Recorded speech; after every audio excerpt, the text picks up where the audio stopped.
আজকে এমন একটা জুমা, যে জুমাটা আমাদেরকে স্মরণ করিয়ে দেয় আর বেশি দূরে নয়, মাস দুয়েক পরে মুসলমানের জন্য ইবাদতের মৌসুম, অন্যতম একটি ফরজ বিধান আদায়ের সময়, অর্থাৎ রমজানুল মুবারক আসতেছে।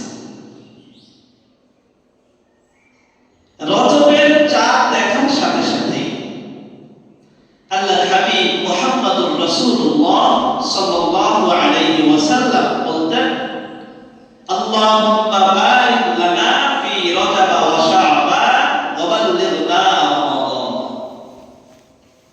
আল্লাহর কাছে হায়াত কামনা করতেন, দুনিয়াতে থাকার জন্য আল্লাহর কাছে দোয়া করতেন, আল্লাহ তাআলা যেন হায়াতটাকে একটু লম্বা করে দেয়, দীর্ঘ করে দেয়। কেন?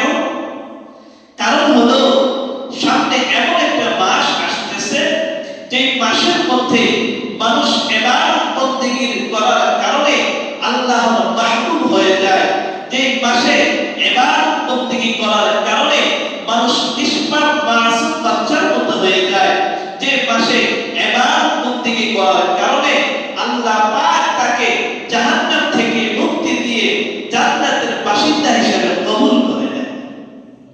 ওই মাসটা পর্যন্ত যেন হায়াত পায়, ওই সুযোগটা যেন হাতছাড়া না হয়, এই জন্য আল্লাহর কাছে হায়াত চাইতেন, দোয়া করতেন। আল্লাহুম্মা বারিক লানা ফি রজব ওয়া শাবান। রজব মাস শুরু হওয়ার সাথে সাথে, চাঁদ দেখার সাথে সাথে আল্লাহর হাবিব বলতেন, আল্লাহুম্মা বারিক লানা ফি রজব ওয়া শাবান। ওগো আল্লাহ, আমাদেরকে আপনি বরকত দান করেন, আমাদের হায়াতের মধ্যে আপনি বরকত দান করেন। রজব এবং শাবান মাস, রজব এবং শাবান মাস পর্যন্ত আমাদেরকে আপনি বরকত দেন। ওয়া বাল্লিগনা রমাদান, আর হায়াত বাড়ানোর মাধ্যমে রমজান পর্যন্ত আমাদেরকে পৌঁছে দেন। রমজান পর্যন্ত পৌঁছিয়ে দেন, দোয়া করতেন।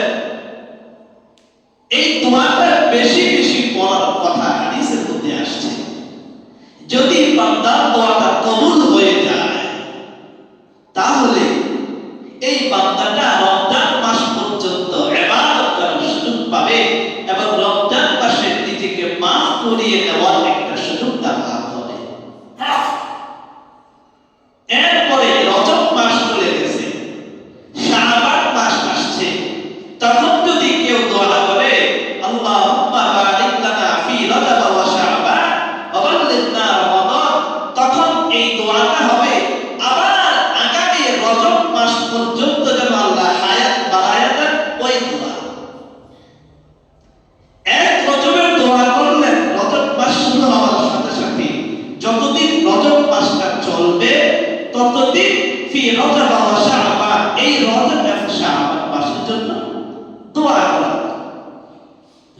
যখন আবার শাবান মাস চলে আসবে, তখন আবার যখন আমরা এই দোয়াটা করব, আল্লাহুম্মা বারিক লানা ফি রজব ওয়া শাবান ওয়া বাল্লিগনা রমাদান, তখন এটা আল্লাহ তাআলার কাছে এইভাবে কবুল হবে যে বান্দা এই শাবান মাসে দোয়া করার কারণে আগামী রজব মাস পর্যন্ত 11টা মাসের হায়াত আল্লাহ তাআলা তাকে দিয়ে দেবে, যদি কবুল হয়ে যায়। এই জন্য রমজান আসার পূর্বে রজব মাসের চাঁদ দেখার সাথে সাথে নবী করিম সাল্লাল্লাহু আলাইহি ওয়াসাল্লাম রমজানের রোজা পালনের জন্য ইবাদত বন্দেগী আস্তে আস্তে বাড়ায় দেন। এই রজব মাসে আমাদের উচিত বেশি বেশি করে আল্লাহর কাছে দোয়া করা। এই দোয়াটা বেশি বেশি করা, আল্লাহুম্মা বারিক লানা ফি রজব ওয়া শাবান ওয়া বাল্লিগনা রমাদান, এটা বেশি বেশি করা। আর এই রজব মাসে আল্লাহ সুবহানাহু ওয়া তাআলা তার প্রিয় হাবিব মুহাম্মদুর রাসূলুল্লাহ সাল্লাল্লাহু আলাইহি মহল্লায় মেহমান হিসেবে আমন্ত্রণ জানিয়েছিলেন। মেরাজ হয়েছিল রব্বে কারীমের সাথে তার হাবিব মুহাম্মদুর রাসূলুল্লাহ সাল্লাল্লাহু আলাইহি ওয়াসাল্লামের সাক্ষাৎ হয়েছিল এই রজব মাসে। নবুয়তের 10 বছরের পরে আল্লাহর হাবিব মুহাম্মদুর রাসূলুল্লাহ সাল্লাল্লাহু আলাইহি ওয়াসাল্লামকে দীর্ঘ 3 বছর অবরোধ থাকার পরে নবুয়তের 10 বছরের পরে তার চাচা আবু তালেব ইন্তেকাল করেন। আবু তালেবের ইন্তেকালের পরে নবী করিম সাল্লাল্লাহু আলাইহি ওয়াসাল্লামের জন্য সবচাইতে কল্যাণকামী যিনি ছিলেন হযরত খাদিজাতুল কুবরা রাদিয়াল্লাহু তাআলা আনহাও ইন্তেকাল করেন। এই দুইজনের ইন্তেকালের পরে আল্লাহর হাবিব গার্জিয়ান ছাড়া হয়ে গেলেন, অভিভাবক নাই। তারপরে তায়েফের ময়দানে ইসলাম প্রচারের জন্য বের হয়ে গেলেন। দীর্ঘদিন ওই তায়েফবাসীকে ইসলামের পথে আহ্বান করলেন, দাওয়াত দিলেন, কিন্তু তারা একজন মানুষও ইসলাম কবুল করে নাই। ইসলাম কবুল তো করেই নাই, বরঞ্চ উল্টা নবী করিম সাল্লাল্লাহু আলাইহি ওয়াসাল্লামকে আঘাত করতে শুরু করল। কেমন আঘাত? ছোট ছোট বাচ্চা পর্যন্ত তাকে আঘাত করতে শুরু করল। এমন ভাবে আঘাত করেছে যে তার পিঠের মধ্যে এমন কোন একটা জায়গা ছিল না যেখানে পাথরের দাগ ছিল না, আঘাতের দাগ ছিল। আম্মা জান আয়েশা সিদ্দিকা রাদিয়াল্লাহু তাআলা আনহা নবীজির পিঠের মধ্যে হাত দিলেন। হাত দেওয়ার পরে দেখে পুরো পিঠের মধ্যে দাগ আর দাগ, ছিদ্র ছিদ্র হয়ে গেছে পাথরের আঘাতের কারণে।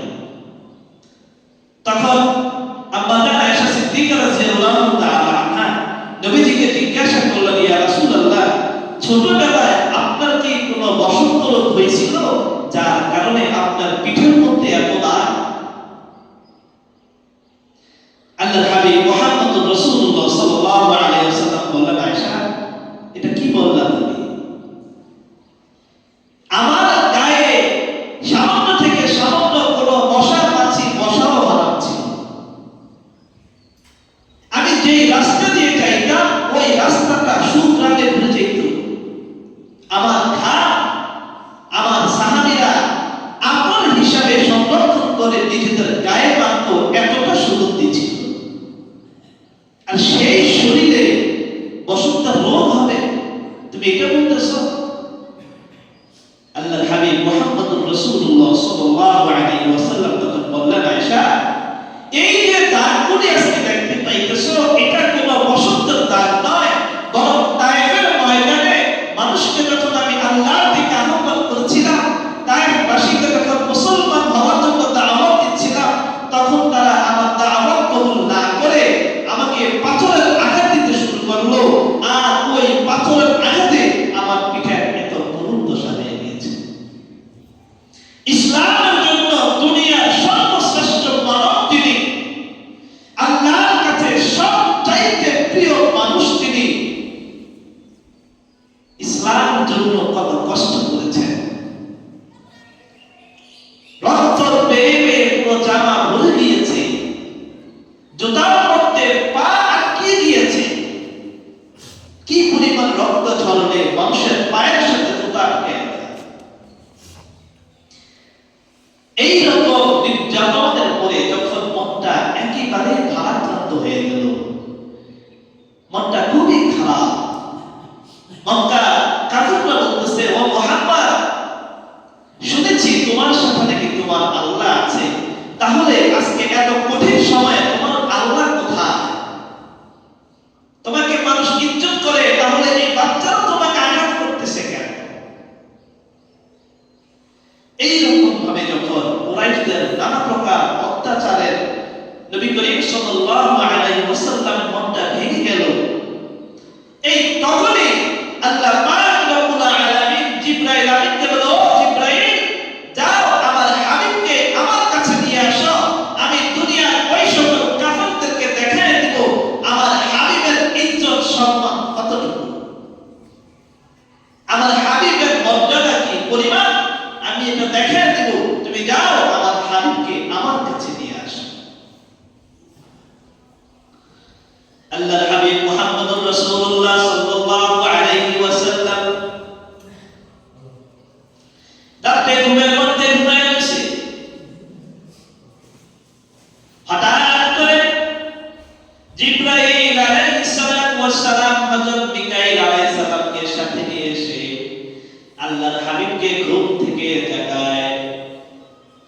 লাগানোর পরে জমজমের পানি দ্বারা তার বক্ষটা বিদীর্ণ করে ভিতরে যা কিছু রয়েছে বলকগুলি সব পরিষ্কার করছে।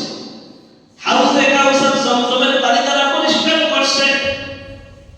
এরপরে আবার কুদরতি ফয়সালা, আল্লাহর হাবিবের বক্ষটা লেগে গেছে সুন্দর, কাটা ছিঁড়ার কোনো দাগ নাই, সুন্দরভাবে পরিষ্কার করে আল্লাহর হাবিব সাল্লাল্লাহু আলাইহি ওয়াসাল্লামকে বুরাক নামক একটা বাহনের উপর সওয়ার করে দিলেন। আল্লাহ পাক রব্বুল আলামিন বলতেছেন, সুবহানাল্লাযী ইসরা বিআবদিহি লাইলাম মিনাল মাসজিদিল হারাম ইলাল মাসজিদিল আকসা। আমি আমার হাবিবকে মসজিদে হারাম থেকে বাইতুল মুকাদ্দাস ফিলিস্তিনের যে মসজিদ, যেটার জন্য আজকে মুসলমানরা এত শহীদ হচ্ছে, ওই মসজিদে আকসার মধ্যে বুরাকের মাধ্যমে নিমিষেই সেখানে চলে গেলেন। মসজিদে আকসায় গিয়ে সেইখানে নবী করিম সাল্লাল্লাহু আলাইহি ওয়াসাল্লামের পূর্বেকার সকল নবী রাসূল সেইখানে উপস্থিত। আল্লাহর হাবিব সেইখানে যাওয়ার পরে সকল নবীর ইমাম হয়ে আগে 2 রাকাত নামাজ আদায় করলেন। সকল নবীর সরদার হাবিবে কিবরিয়া নবী, আশরাফুল আম্বিয়া নবী, সাইয়্যিদুল মুরসালিন, খাতামুন নবিয়্যিন নবী মুহাম্মদুর রাসূলুল্লাহ সাল্লাল্লাহু আলাইহি ওয়াসাল্লাম সকল নবীদের ইমাম হয়ে নামাজ আদায় করলেন। নামাজ আদায়ের পরে কুদরতিভাবে আসমান থেকে একটা চলন্ত সিঁড়ি সংযুক্ত হয়ে গেল। চলন্ত সিঁড়ি দিয়ে আল্লাহর হাবিব বুরাক নামক জানের উপরে করে সওয়ার হয়ে আল্লাহর আরশে পৌঁছার জন্য সর্বপ্রথম যখন প্রথম আসমানে গেলেন, প্রথম আসমানের ফেরেশতারা যারা দরজায় পাহারা দিচ্ছিল জিজ্ঞাসা করে, ভাই জিবরাইল, তোমার সাথে কে? জিবরাইল আমিন বলে, ইনি হচ্ছেন সেই মহান আল্লাহর হাবিব মুহাম্মদুর রাসূলুল্লাহ সাল্লাল্লাহু আলাইহি ওয়াসাল্লাম। বলে, ওনার কি এই আকাশে আসা অনুমতি আছে? বলে, হ্যাঁ, আল্লাহর পক্ষ থেকে অনুমতি আছে। এই কথা শোনার সাথে সাথে ফেরেশতারা দরজা খুলে দিয়া তাকে ইস্তেকবাল জানায়, আহলান সাহলান মারহাবান তাইয়িবা। ইস্তেকবাল জানায় শাসন, আল্লাহ খাস নেয়ামত আপনি আসেন। প্রথম আকাশে যাওয়ার পরে ওইখানে অবস্থানরত হযরত আদম আলাইহিস সালাতু ওয়াস সালামকে দেখলেন। জিবরাইল আমিন বলে, হুজুর, উনি হচ্ছেন আপনার আদি পিতা আদম আলাইহিস সালাম, থেকে সালাম করেন। আল্লাহর হাবিব সালাম করার পরে হযরত আদম আলাইহিস সালাম তাকে সালামের জবাব দিলেন। প্রথম আকাশ থেকে দ্বিতীয় আসমানে যখন উঠলেন, ফেরেশতারা আবার জিজ্ঞাসা করে, ইনি কে? জিবরাইল আমিন বলে, ইনি হলেন দুনিয়ার সর্বশ্রেষ্ঠ মহামানব মুহাম্মদুর রাসূলুল্লাহ সাল্লাল্লাহু আলাইহি ওয়াসাল্লাম। দরজা খুলে দাও, ইনি আল্লাহর খাস মেহমান। ফেরেশতারা প্রথম আকাশের পরে দ্বিতীয় আকাশের দরজা খুলে দেয়। দ্বিতীয় আকাশে হযরত ইয়াহইয়া আলাইহিস সালাম এবং হযরত ঈসা আলাইহিস সালামের সাথে আমার আপনার নবী আল্লাহর হাবিবের সাক্ষাৎ হয়। দ্বিতীয় আকাশে ইয়াহইয়া আলাইহিস সালাম এবং ঈসা আলাইহিস সালামের সাথে সাক্ষাৎ হয়। তখন তারাও নবী করিম সাল্লাল্লাহু আলাইহি ওয়াসাল্লামকে ইস্তেকবাল জানায়, স্বাগতম জানায়। দ্বিতীয় আসমান থেকে তৃতীয় আসমানে যখন গেলেন, ওইখানে দেখলেন হযরত ইউসুফ আলাইহিস সালাম। ইউসুফ আলাইহিস সালামের সাথে সাক্ষাৎ হওয়ার পরে চতুর্থ আসমানে গেলেন। চতুর্থ আসমানে যায় দেখেন হযরত ইদ্রিস আলাইহিস সালাতু ওয়াস সালাম। এইরকম ভাবে যখন পঞ্চম আকাশে গেলেন, পঞ্চম আকাশে যাওয়ার পরে সাক্ষাৎ হইল হযরত হারুন আলাইহিস সালামের সাথে। ষষ্ঠ আকাশে যাওয়ার পরে সাক্ষাৎ হইল হযরত মূসা আলাইহিস সালামের সাথে।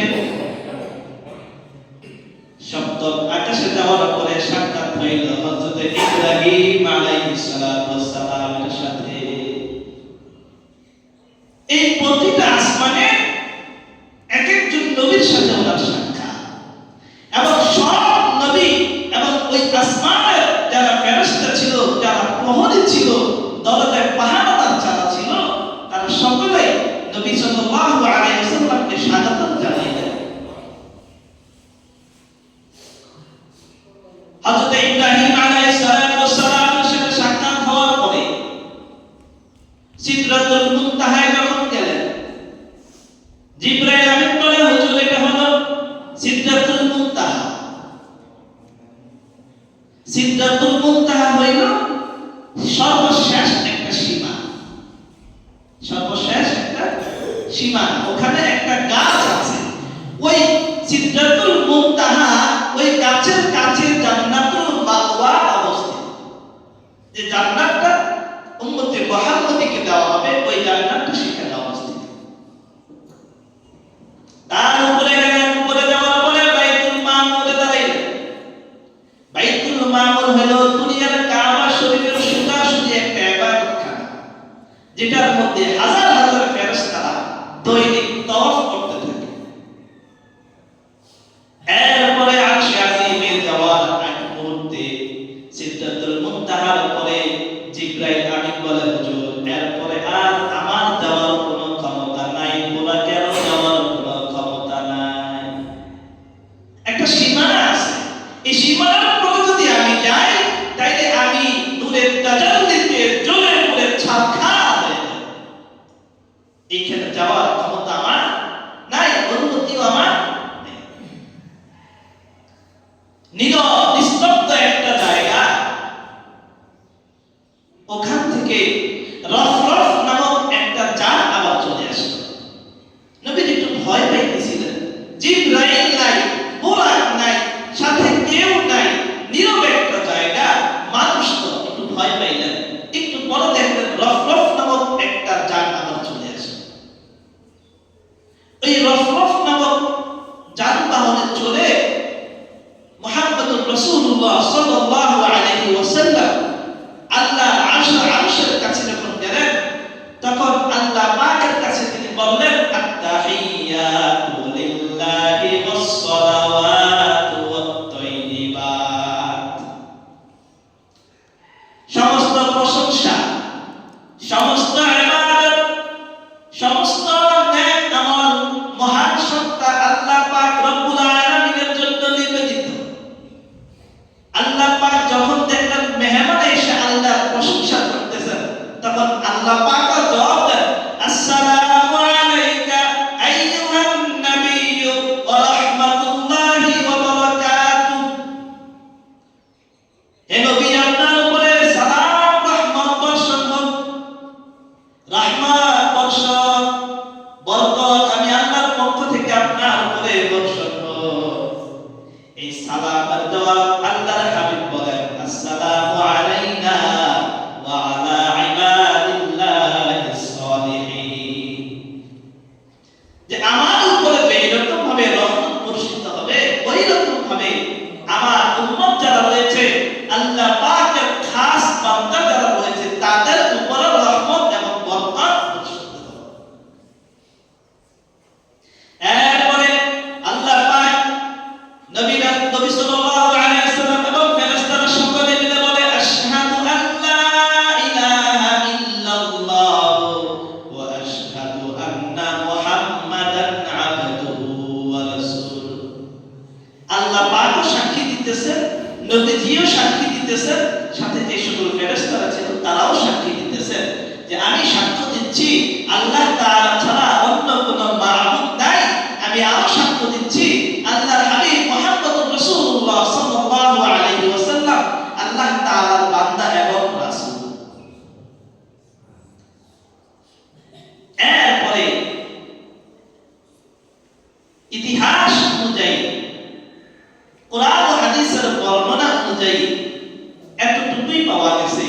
তারপরে আল্লাহর সাথে নবী করিম সাল্লাল্লাহু আলাইহি ওয়াসাল্লামের মাঝে, তাদের দুইজনের মাঝে কি কথা হয়েছে এটার আর কোনো জানা যায় না। তাদের মধ্যে আর কি কথাবার্তা হয়েছে আর কোনো কিছু পাওয়া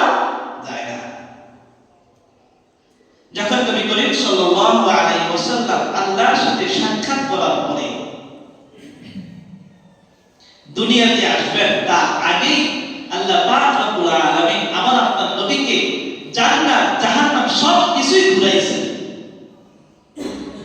জান্নাতের মধ্যে হযরত আবু বকর সিদ্দিক রাদিয়াল্লাহু তাআলা আনহু কি কি নিয়ামত রয়েছে সেগুলো দেখছেন। হযরত ওমর রাদিয়াল্লাহু তাআলা আনহু বাসস্থান দেখছেন। হযরত বিলাল রাদিয়াল্লাহু তাআলা আনহু খরবের আওয়াজ শুনছেন। শুধু তাই নয়, আরশে মহল্লায় যেই কলম বিখণ্ড অবস্থায় ছিল ওই কলমের লেখার আওয়াজও শুনছেন। কি কি ইবাদত বন্দেগী করলে জান্নাতের মধ্যে কি কি নিয়ামত পাওয়া যাবে সেগুলো দেখছেন। বিশাল আলোচনা, মেরাজের আলোচনা অনেক বিশাল। এটা আলোচনা করতে গেলে অনেক সময়ের দরকার হয়। সংক্ষিপ্ত আকারে বলে দিচ্ছি।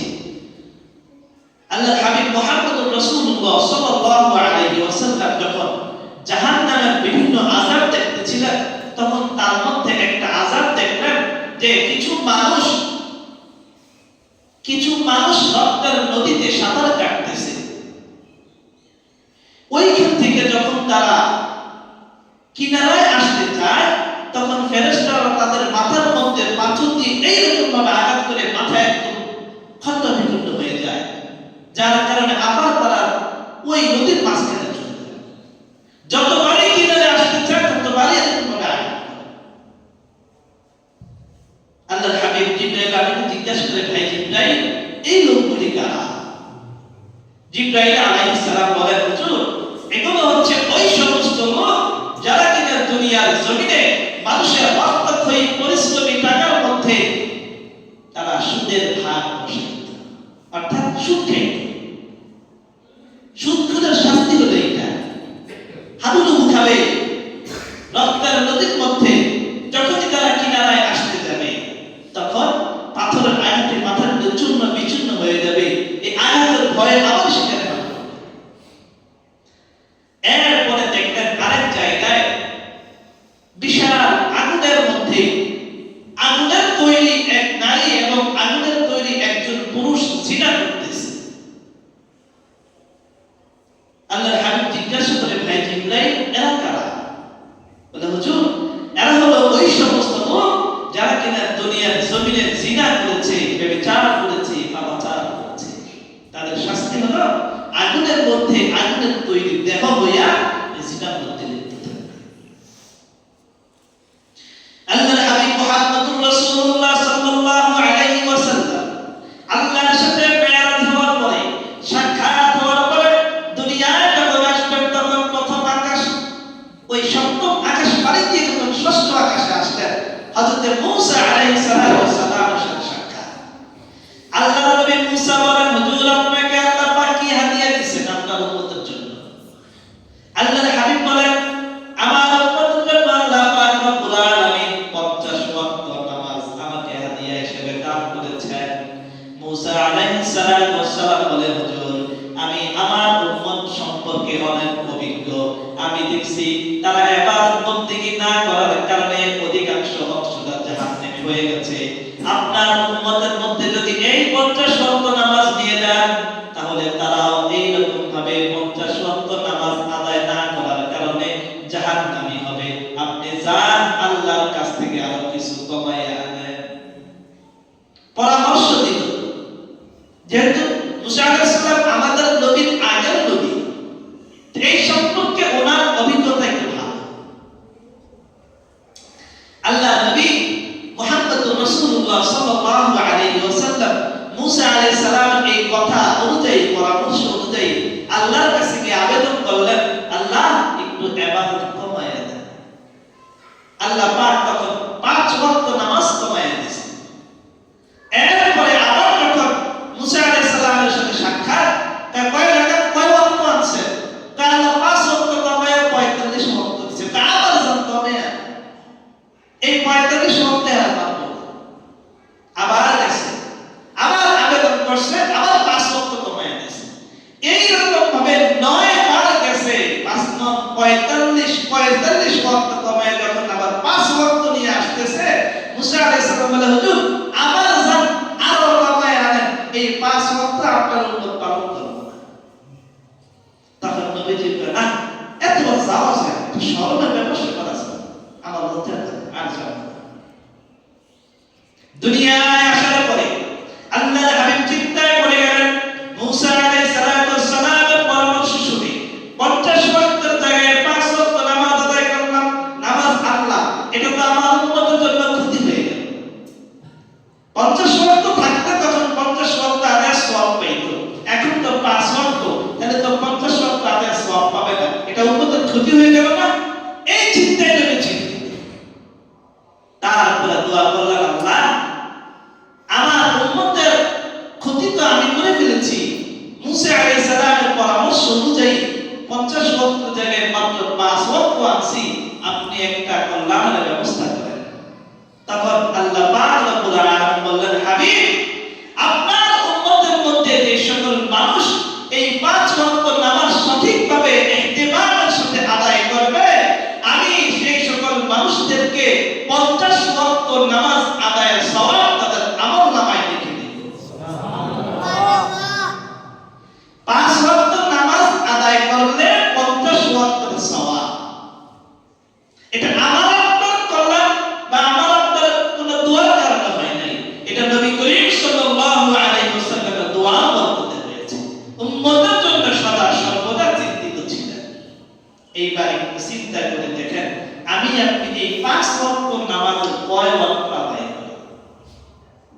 যদি 50 ওয়াক্ত নামাজ থাকতো, বাচ্চার খেত খামারি করতেন, আজকে এখানে বয়ান করার সুযোগ থাকতো, 50 ওয়াক্ত নামাজ ভাগ করেন তো দিনের মধ্যে, আর 3 মিনিট মিলে 2টা মিলেও কিন্তু মিলানো যায়। রাতে 24 ঘন্টার মধ্যে যদি 50 ওয়াক্ত সময় আমি আপনি বের করতে যাই, বেঁচে থাকা, খাওয়া দাওয়া, অন্যান্য কাজ কঠিন হয়ে যাবে।